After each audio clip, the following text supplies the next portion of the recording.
수요 예배 오신 모든 분들을 주님의 이름으로 환영합니다. 비록 우리가 온라인으로 예배를 드리지만 우리의 모든 마음과 뜻과 정성을 다하여서 하나님 앞에 예배하는 시간을 갖기를 원합니다. 다 같이 찬송가 527장 하시겠습니다.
오늘 우리에게 주시는 하나님의 말씀입니다. 호세아서 6장 1절에서 3절까지 말씀입니다. 호세아서 6장 1절에서 3절까지 말씀 다 찾으셨으면 제가 봉독해 올리겠습니다. 오라, 우리가 여호와께로 돌아가자. 여호와께서 우리를 찢으셨으나 도로 낫게 하실 것이요 우리를 치셨으나 싸매어 주실 것임이라. 여호와께서 이틀 후에 우리를 살리시며 셋째 날에 우리를 일으키시리니 우리가 그의 앞에서 살리라. 그러므로 우리가 여호와를 알자. 힘써 여호와를 알자. 그의 나타나심은 새벽빛같이 어김없나니 비와 같이 땅을 적시는 늦은 비와 같이 우리에게 임하시리라 하시니라. 다 같이 잠시 기도하시고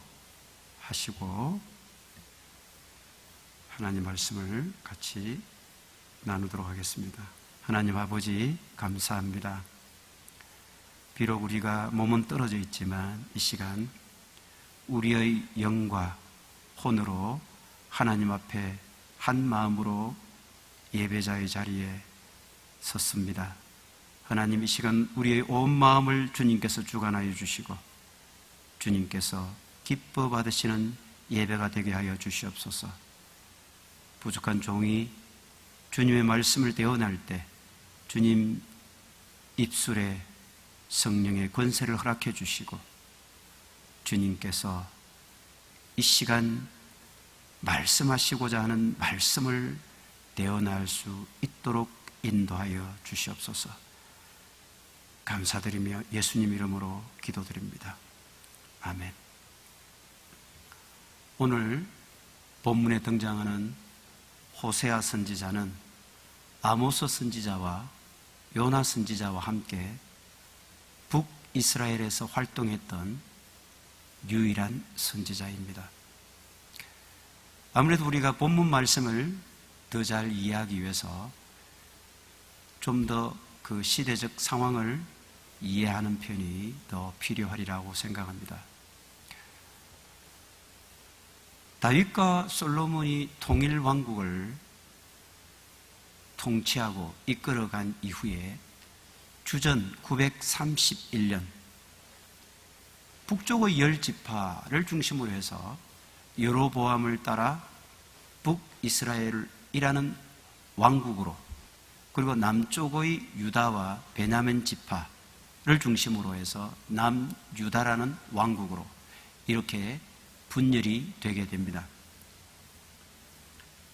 이후 이 북이스라엘은 많은 왕들이 앞 왕들을 죽이거나 또 패하고 새로운 왕으로 등극하는 그런 아주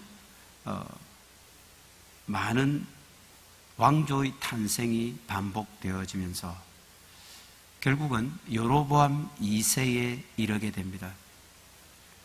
북이스라엘이 역사상 가장 번성했던 시기, 바로 여로보암 2세의 시기였습니다.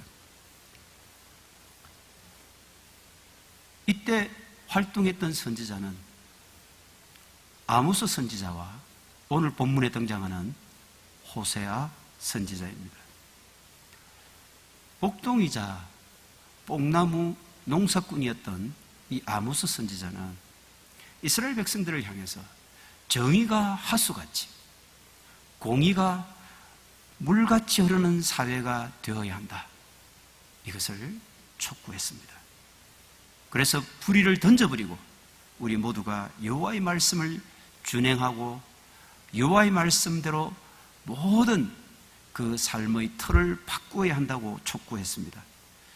당시 이스라엘은 북쪽에 있었던 강대국 아수르가 쇠퇴하는 그런 시기에 있었기 때문에 여로보암 2세 때는 정치적으로 굉장히 안정되어 있었고 경제적으로 또한 크게 번성하던 시기였습니다.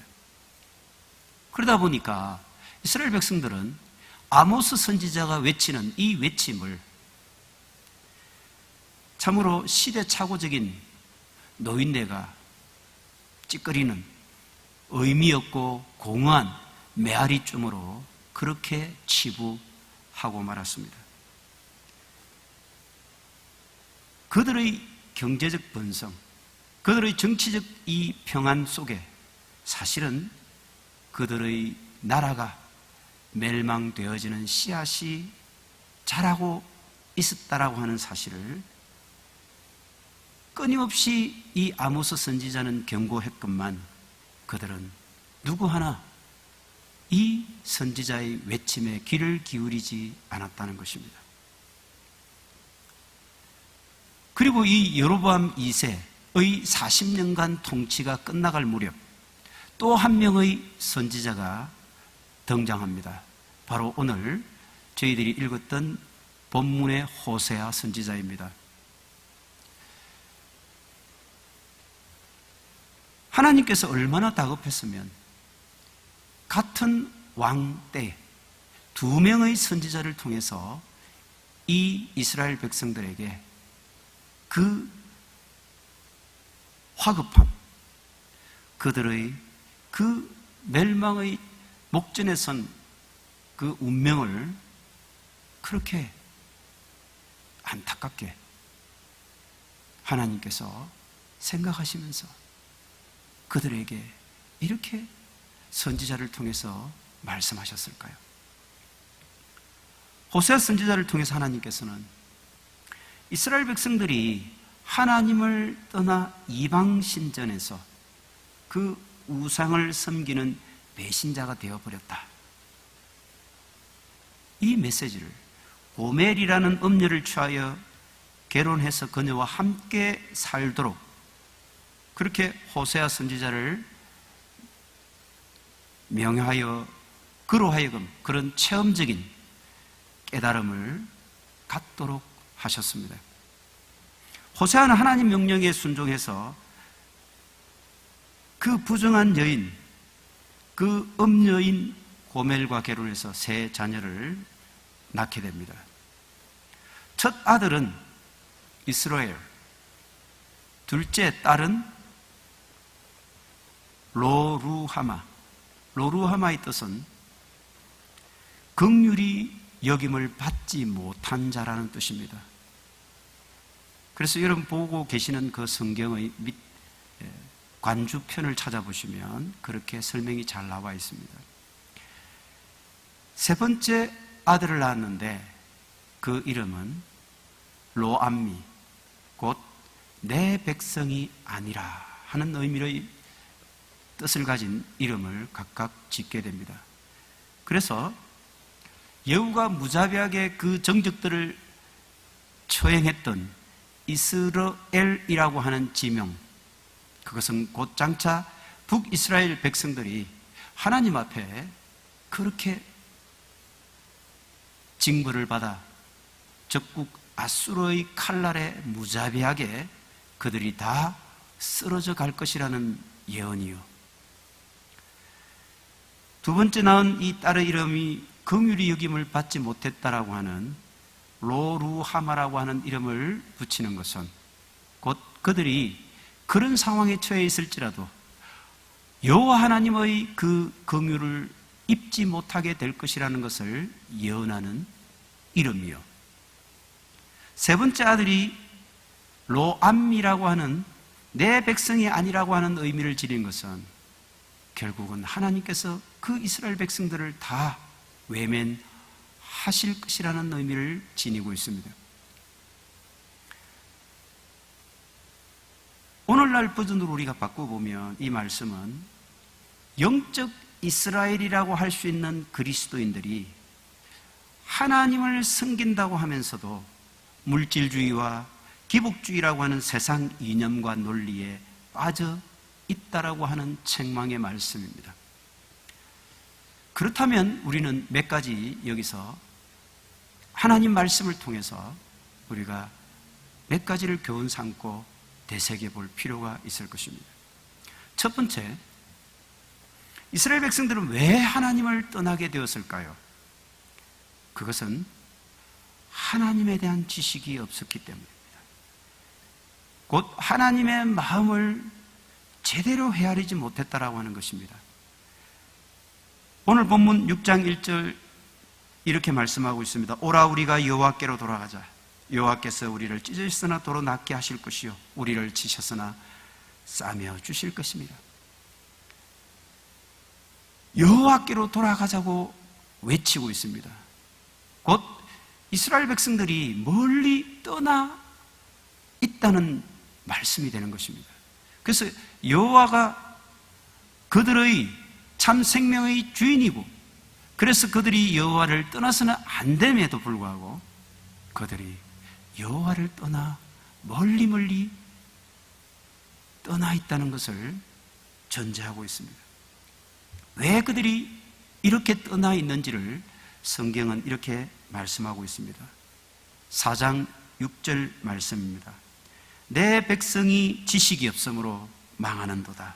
내가 지식을 버렸으니 나도 너를 버려 내 제사장이 되지 못하게 할 것이요 내가 내 하나님의 율법을 잊었으니 나도 내 자녀들을 잊어버리리라. 결국 하나님을 아는 지식, 하나님의 마음을 헤아리는 그 지혜가 없었기 때문이라고 말씀하고 있습니다. 그러면 우리는 여기서 말씀하는 지식은 무슨 의미를 말할까요? 단순히 우리가 말하는 성경의 지식을 말하는 것입니까? 아닙니다. 6절 말씀의 하반절에 하나님의 율법을 잊었다고 말씀하고 있습니다. 지식이 없으므로 망하는도다. 지식을 버렸도다. 하나님의 율법을 잊었도다. 결국 그 하나님을 아는 지식은 하나님의 율법을 말씀하고 있습니다. 하나님 말씀을 잊어버렸다는 것입니다. 그래서 영적으로 하나님을 알아가고 처음 하는 신앙, 그러면서도 동시에 삶 속에서 하나님의 말씀대로 살고자 애를 쓰는 신앙, 그런 신앙인이어야 함에도 그러지 못했다는 그런 말씀을 하고 있는 것입니다. 두 번째입니다. 그럼 구체적으로 하나님에 관한 지식은 어떤 내용을 말씀하고 있습니까? 그것은 하나님의 마음을 알고 그 마음에 합한 자로 살아가는 것입니다. 6장 6절 말씀을 보시면 나는 인애를 원하고 제사를 원하지 아니하며 번제보다 하나님 아는 것을 원하노라. 무슨 말씀인가요? 너희들이 번제를 드리기에 앞서 하나님이 어떤 분인지, 하나님이 진정으로 원하는 것이 무엇인지 그 하나님의 마음을 먼저 알아야 한다는 말씀입니다. 이 본문에서 인애로 번역된 히브리어는 헤세드입니다. 원래 헤세드라는 단어는 자비나 사랑이나 충실이나 신실이나 여러 가지로 번역이 될 수가 있습니다. 그런데 본문에서 좀 더 가까운 의미는 신실함, 충실함 이런 의미로 쓰이고 있습니다. 그러니까 하나님께서는 헤세드를 담은 제사를 원하고 계신다는 것이죠. 곧 충실하고 진실된 신실한 제사를 원하고 계신다는 뜻입니다. 당시 이스라엘 백성들은 광야를 지나면서 하나님과 철석같이 맺었던 부부와 같은 언약, 부모, 자식 간의 그런 언약, 이런 언약을 새까맣게 잊어버리고 농경사회였던 이 가나안 땅의 풍요와 다산의 신 바알과 아스다로, 그들을 섬기는 배신 행위를 하게 되었던 것입니다. 이것을 엄녀 고멜과 결혼해서 엄난한 자녀들을 낳는 삶을 통해서 철저하게 깨닫게 해 주시는 것입니다. 이스라엘의 우상숭배는 결국 그들을 풍요롭게 먹여주고 많은 자녀를 거느리고 평화롭게 사는 것이 인생의 근본적인 목적이 되도록 만들어 버렸습니다. 그 결과 그들의 여호와 신앙은 변질되기 시작했습니다. 그들은 더 이상 자신들을 애굽 종살이에서 건져내시고 그 험악한 광야를 지날 때에 만나와 메추라기로 자기들을 먹여주시고 그리하여 마침내는 젖과 꿀이 흐르는 가나안 땅으로 인도하여 드린 하나님만을 섬기는 그런 신앙을 잃어버리게 되었다는 것입니다. 자신들에게 이 땅의 복을 주고 실컷 먹을 수 있게 해주고 전쟁 없는 태평성실을 가져다 주는 이 이방신들을 열심히 섬기고 예전에 섬겼던 그 여호와 하나님의 신앙은 이제는 형식적으로 이름만 부르고 그냥 습관적으로 그렇게 알맹이 없는 껍데기 신앙으로 전락해 버렸다는 말씀입니다. 이처럼 헤세드는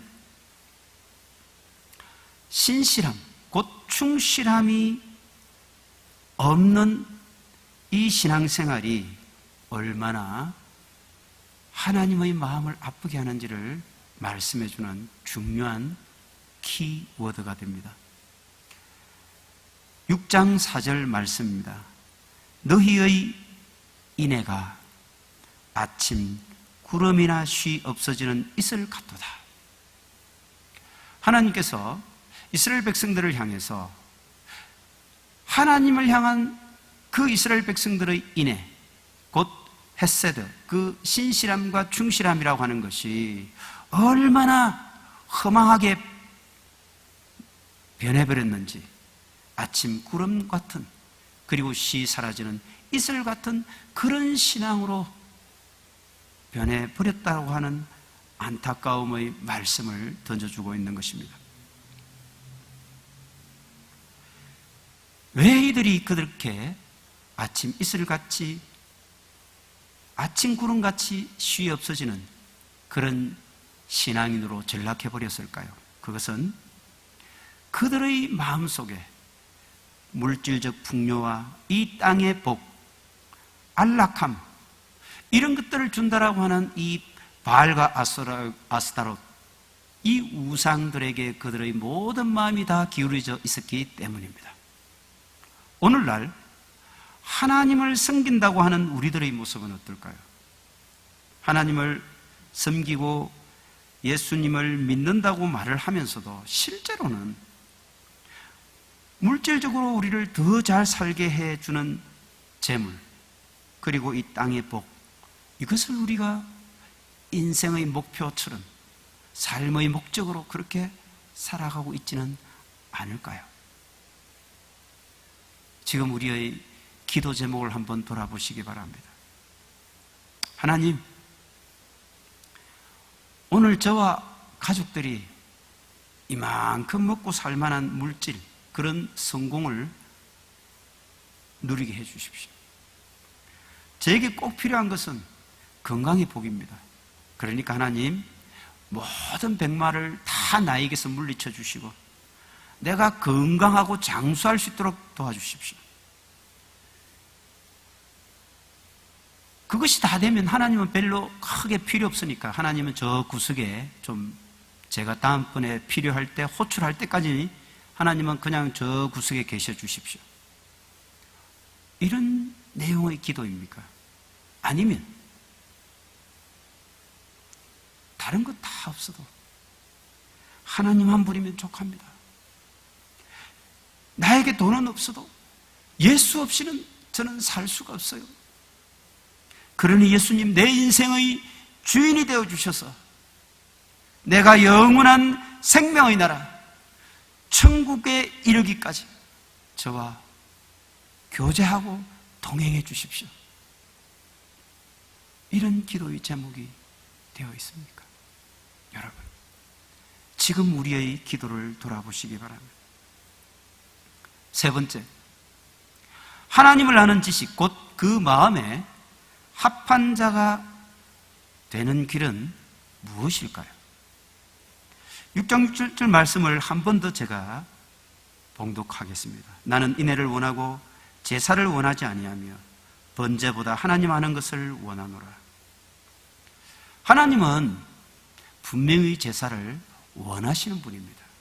그런데 인애가 없는 충실함이나 신실함이 담겨져 있지 않는 예배는 원하지 않는다는 말씀입니다. 하나님이 진정으로 원하시는 것은 헤세드를 담은 제사라고 하는 말씀입니다. 온 마음과 온 정성과 우리의 혼을 담은 예배, 이것이 바로 하나님을 아는 지식을 회복하는 지름길입니다. 예수님께서도 요한복음 4장 24절에서 이와 같이 말씀하십니다. 하나님은 영이시니 예배하는 자가 영과 진리로 예배할지니라.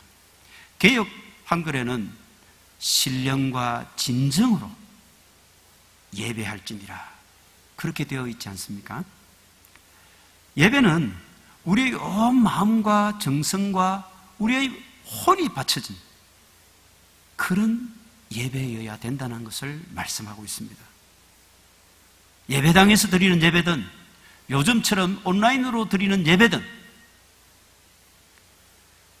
혹은 가정에서 드리는 가정 예배든 목장에서 드리는 목장 예배든 그 종류와 관계없이 모든 예배는 하나님께 내 온 마음과 정성과 혼을 담아드리는 헤세드의 예배여야 된다는 말씀입니다.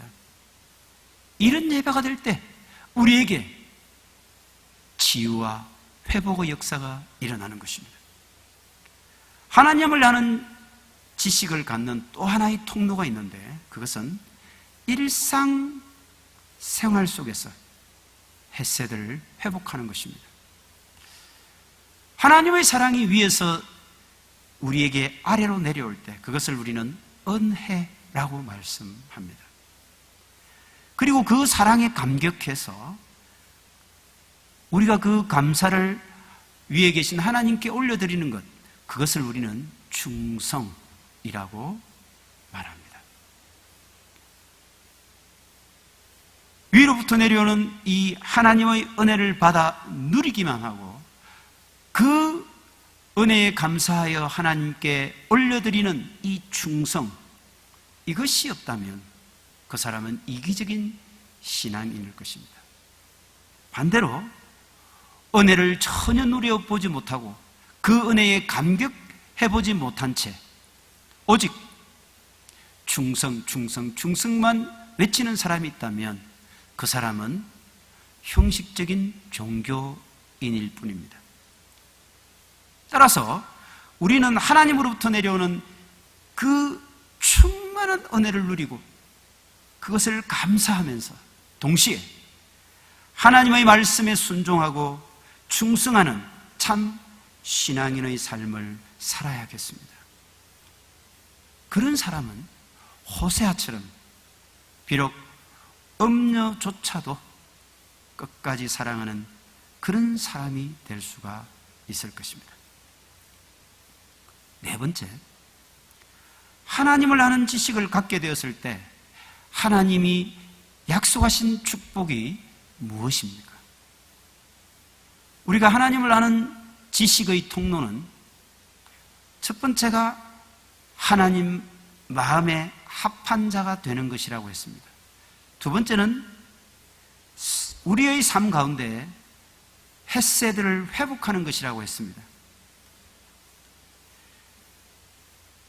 우리의 삶 속에서 하나님의 은혜를 맛보며 감격하고 그분께 충성을 다하는 신앙으로 살아가는 것, 이것이 우리가 하나님을 아는 지식을 갖게 되는 통로가 되는 것입니다.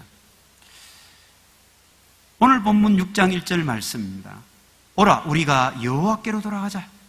여호와께서 우리를 찢으셨으나 도로 낫게 하실 것이요 우리를 치셨으나 싸며 주실 것입니다. 우리들이 하나님을 아는 이와 같은 진정한 지식을 갖게 된다면, 그래서 우리가 하나님께로 돌아가 그분께 신령과 진정으로 예배하고 우리의 삶 가운데 그분의 헤세드를 실천해 간다면 하나님께서는 우리를 도로 낫게 해주실 것이고 도로 싸며 주실 것이라고 약속하고 있습니다. 북이스라엘 백성들이 바알과 아스타롯 이 우상들을 하나님과 동일시하면서 실제로는 그 바알이 가져다 줄 것으로 생각되는 물질적 풍요로움, 번영, 평안, 이런 것들만 갈망했지 하나님께 대한 제사는 그저 형식적이고 습관적인 그런 것으로 흘러가 버렸던 그 시대 상황을 우리가 잊지 말아야 될 것입니다.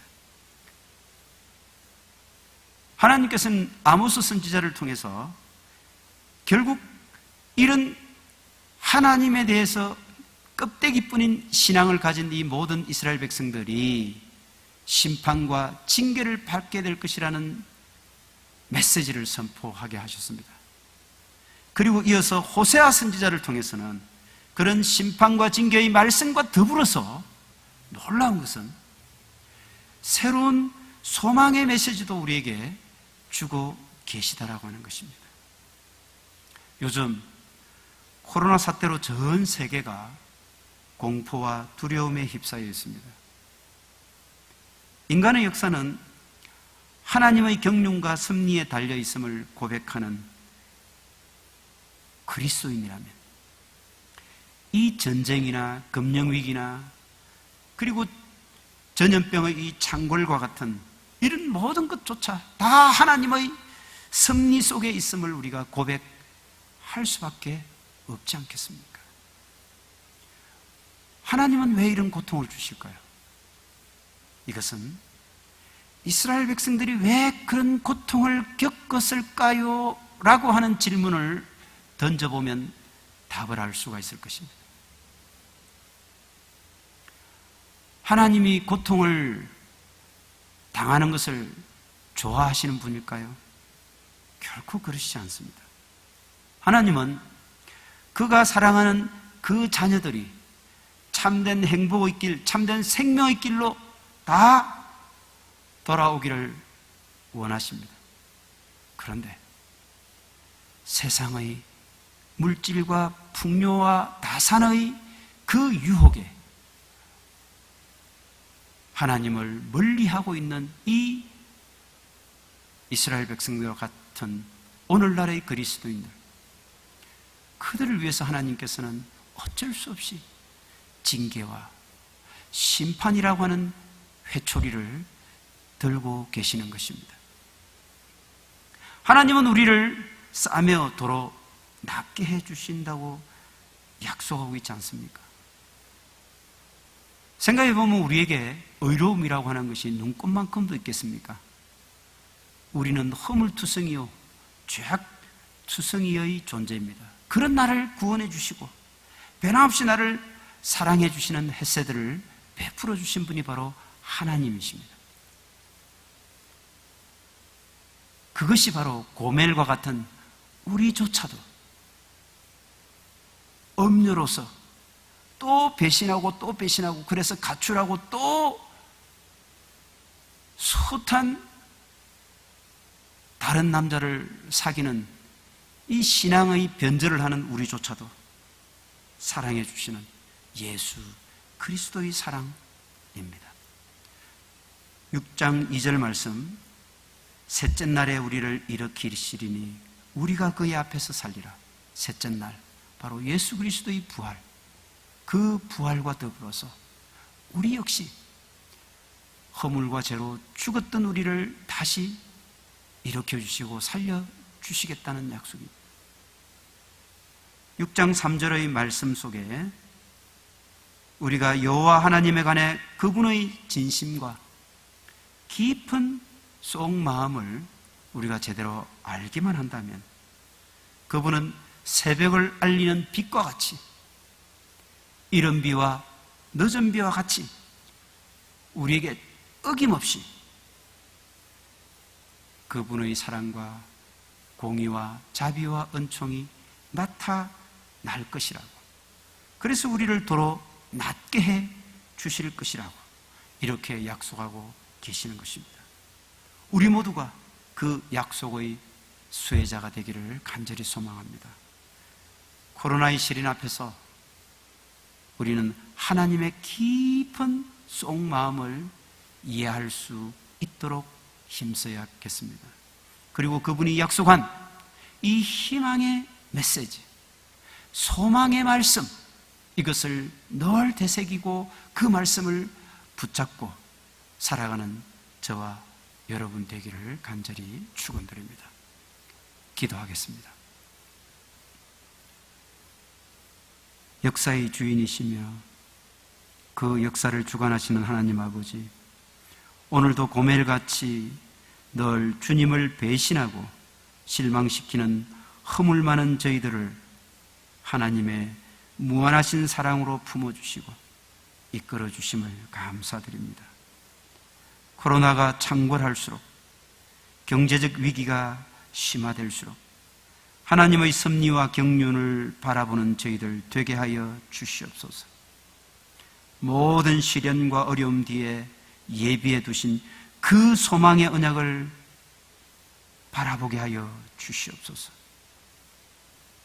비록 우리의 허물과 죄악 탓에 우리를 치셨지만 도로 싸매 주실 그 주님의 손길, 세상 풍조와 이념에 흔들리는 갈대 같은 믿음 탓에 우리를 찢으셨지만 도로 낫게 해 주실 것이라는 그 하나님의 은혜의 약속, 이 약속을 믿는 저희들 되게 하여 주시옵소서.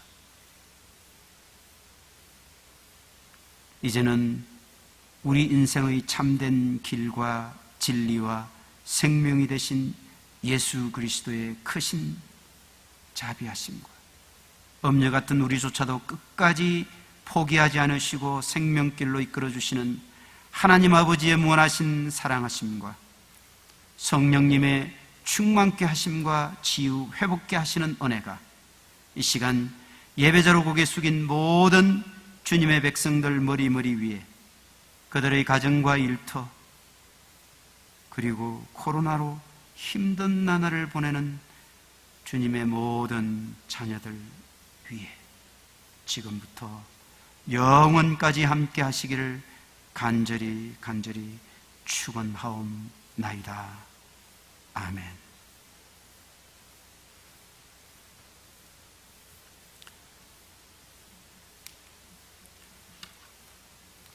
한 주간도 여러 가지 어려운 여건 속에 있지만 우리가 하나님 약속을 믿고 하나님께서 우리에게 선포해 주신 그 말씀들을 굳게 붙잡으며 승리하는 한 주간 되시기를 간절히 축원드립니다. 감사합니다.